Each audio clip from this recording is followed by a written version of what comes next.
Lesi isiqephu sesihlanu.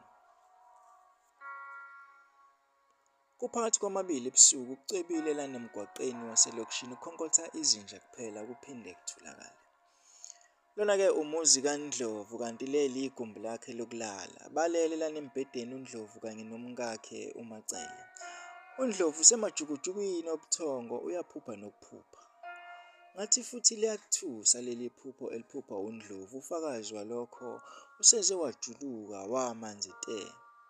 Kuleli phupho uNdlovu uyibona ephakathi kwamadoda amaningi aphakanyelwe imimoya alokhu ekhuluma aphinde akhombane. Kuthe kusenjalo ayibone ephethe ummese esandleni sakhe uNdlovu ogcwele igazi kanti naye ingubo ayigqokile zigcwele igazi. Ezwe iphimbo limmemeza lithi akabaleke. Ayibone ebaleka njalo umoya wakhe ucishe usuyaphela manje nephimbo lakhe liyayedlezela lisaphume kahle. Avuka gulukudela uMacele ahambe ayokhanyisa ugesi odongweni kukhanye kuleli gumbi. Yize izinhlamvu zamagama zingaphumi kahle kuNdlovu kodwa ucishe azwakala ukuthi uthini njengoba ephupha. Bongani, ungisiza, kwenzeke iphutha, ahluleke ukuyibamba uMacele kwazise uyabona ukuthi umyeni wakhe uSosizini amnyakazise ngesankahlo ebese yathuka uNdlovu avuke ngokushesha ahlale ebese eqalaza indlu yonke akhipha amehlo. Baba Sibahla, yini kwenze njani? Usuyangithusa phela manje.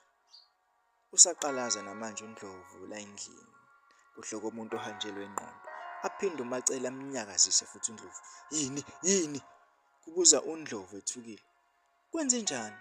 Kubuza uMacele lonomile phambi kwaNdlovu. Abuze lo mbuzo bese bambelela idande ambuka ngqo emehlweni. Hayi, akho lutho. Azisula umjuluko ebusweni uNdlovu ngesandla. Wena ubuphupha lana uthi ucela usizo. Avuse ikhanda uNdlovu abuka uMacele. Ngisho njalo? Ahlale phansi Macele ebese buka uNdlovu emehlweni. Ubulokhu uthi bongani ngicela ungisiza kube yiphutha. Akhipha amehlo uNdlovu. Ngathini futhi? Azama ukucabanga uMacele. Usho lokho nje kuphela okunye angikuzwanga kahle. Futhi awukahle ngoba ngithi wena ubongani pho ubongani waphi lona omunye obummemeza. Azesule futhi umjuluko ngesandla ebese ehlikihla kwesinye uNdlovu. Ubongani? Angithi wena ubongani? Hawu nansi imhlola. Bongani? Athula isikhashana uNdlovu. Yebo ya. Kwenzakalani? Ngobani? Ngobongani? Ubongani?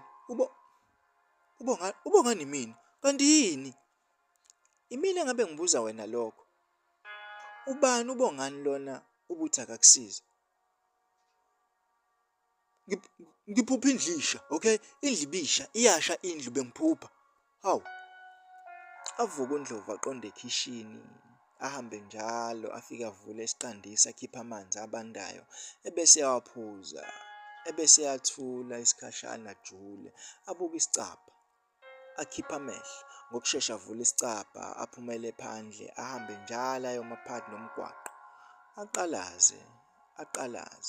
Aqalaze, engaboni muntu. Abuke umuzi wakhe, abone uMacele ebaleni legceke esondela kuye. Hayi, yini ungizibelani? Kunini kummemeza?